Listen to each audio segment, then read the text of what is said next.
Hello guys, welcome back to the channel. I don't know if you have heard of Kathara Bio-Healing. It is not actually a program, but material that was brought forward by Ashayana Deane, if you're familiar with her. Well, I've noticed a lot of her material has been taken down off of the internet, but the material has been so helpful for me that I wanted to bring it forward and share it. Especially a lot of the exercises. I must say the Kundalini awakening, I have done practices before in the past, but when doing this approach with Ashayana Deane's work, there has been tremendous change consciously. And of course, as you know, as you change inwardly, it's reflected in your outer world. So I noticed that people were referencing a lot of the material being taken down. So I have a lot of the material, and so just click on the link below because it is my way of paying it forward, so to speak. It's a platform that what I did was broke down all of the information because it's over 100 hours of lectures. Anyone, again, who is familiar with the information, it's a lot of information, and it could be challenging to know where to begin. So it's totally free, of course. You go there and it's broken down into the lectures. It's also separated into the practices. There are what's called interactive meditations. And so whenever you feel that, oh, I have enough information, I'm ready to jump into an actual practice, I sectioned it off into that as well. Also the materials such as manuals that are helpful, that have the visuals on what to do, they are there as well. So of course, I welcome your feedback. But what we're going to do today is actually step into one of the practices that can be done. It's actually less than 10 minutes and your body is going to feel so rejuvenated. It's two parts. The initial ones that we're going to do is touching on what's called our Kathara points. They're actually centers in our body that allow more frequency in, and it feels really, really good. So the first set are considered the opening these points, and then we'll follow up with the closing. And so yeah, it's a beautiful thing to do in the middle of the day. I love starting incorporating it in the morning when I'm getting up, and also in the evening. So let's get started. All right, so there are going to be a total of 14 points, and I noticed when she always has us do these, it's these 3 fingers right here. So it's 5, just these 3 that we use on these points, and we're going to start at the crown. And we just go in a circular motion. And to me, your breath work is everything. Your intention is everything. So I always breathe frequency in and disperse it into the area that I'm working, which is right now the crown chakra, which is the first opening point. And once we're finished with the crown chakra, we're going to use 2 hands and massage our temples, doing the same thing. Bringing that frequency up and dispersing that frequency into our temple and letting go and allowing all the good frequency into this area, into the center. Once we're finished with points 2 and 3, we're going to go to the back of our head, the cerebellum, and we're going to massage the base of our skull. Any direction that your hand chooses to move in is right. And so don't worry about that. And so after point 4, point 5 and 6, point 5 and 6 is for the area right here, which is notated as the shoulder area. There are apparently some points in there, crystals. Again, you'll hear when you go through the video below and you log in, she does a deep dive into all of these centers. And once we're finished with points 5 and 6, it's easiest done when lying down, but there are centers right here on your hips. And I'll stand up to make it easier for you to see. But if you have the ability to lie down and massage these centers here, it feels very good. It's best doing lying down because then your body is in full relaxed mode, and it's a different experience than standing. And again, remembering to inhale that frequency in and disbursement in the area that we are focusing on. Once finished with points 7 and 8, we're going to move down to points 9 and 10. And that area is behind the legs.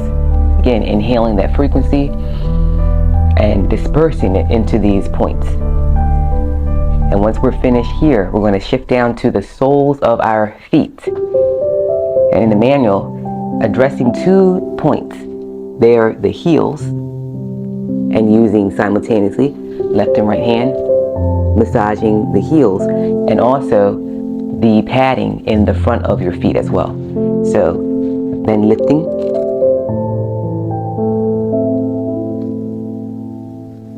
and doing this and doing the area, the padding in the front. Once we're finished with the points 11 and 12, we're going to move up to point 13, which is the heart chakra. And again, inhaling and dispersing that frequency into the heart chakra. And the last point we're going to address is point 14, which is the third eye, the sixth chakra.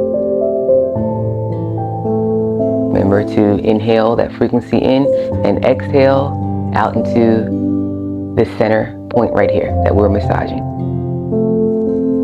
All right, now we just completed what's considered the opening point. At this stage, this is enough during the opening and the closing. That is a practice in and of itself. However, if you go into the workshop, you'll also see that once an opening is done, which we just did, you could also implement some of the interactive practices, which is called, one of them is the Maharic Shield, which you can do. After you complete the Maharic Shield, you can then close all of your center points up with the practices we're about to do next. But again, what we're doing right here in this video is enough and powerful enough to stand on its own. All right, so let's move into what's called the closing points. Okay, this is kicking it up a notch. So using the same finger sequence, we're going to go to the neck, below the ears. So right back in here, there are two centers, and we're going to massage them as well, not forgetting to inhale the frequency and exhale it out. This is considered point 1 and 2 of the closures. And after this, we're going to go to points 3 and 4, the ones that I really, really love, rejuvenating your cheekbones. And now for point 5, which is considered the tailbone. So this area right along here, your tailbone. My preference is using both hands to massage this area, remembering to inhale the frequency and exhale it out into this point, right along the base here. After the tailbone, we're going to move forward to the thymus. The thymus is this area right here near the throat, and giving that a really good massage, inhaling and exhaling, dispersing the energy, the frequency into this area here, relaxing. And last, while this isn't considered a point, it is considered an amplifier, and this is the solar plexus point that's considered right along here. And so massaging this center amplifies all of the things that you've done. And once we're finished, our body has been given a lot of love that it so deserves, and is part of the healing. If you'll notice, a lot of her practice that she awakened me to is that we are so much more. Learning to love our body from a different level of awareness, understanding that we are consciousness itself. We're not our body, but our body is a vehicle.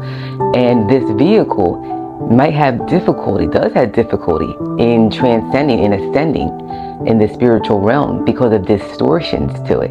This isn't our only body. This is our emotional body. And we have to focus on the healing, these distortions, in order to continue this ascension. So make sure that you click on the link below, because again, it is a really beautiful capture, and I'm really grateful to have captured the basics of all of the basics of the main points.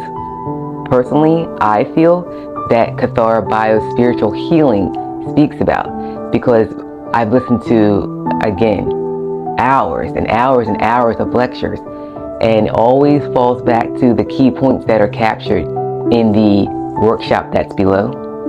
And I call it Beyond the Veil because we're at this point where we're ready to transcend beyond the veil, understanding the body's anatomy. Remember, these are practices we can do as frequently as we like on a daily basis.